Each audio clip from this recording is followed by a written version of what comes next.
വയറ് വേദനിക്കണേ. രാവിലെ തുറത്തിയാണല്ല.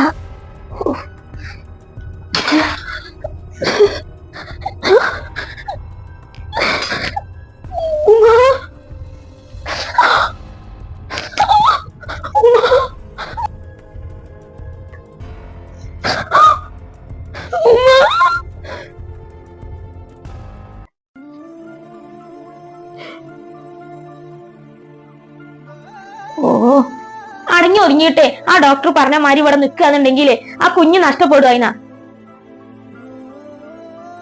അതിനെ കളഞ്ഞപ്പോഴേ എനിക്കിപ്പോ സമാധാനായില്ലേ?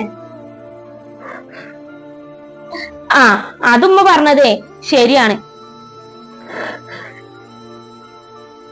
അന്റെ ശ്രദ്ധക്കുറവ് കാരണം തന്നെയാണ് ഇങ്ങനൊക്കെ സംഭവിച്ചത്. നിന്റെ പോകരുത് നിങ്ങള്. എന്റെ കുട്ടിയെ കൊന്നതും പോരാ,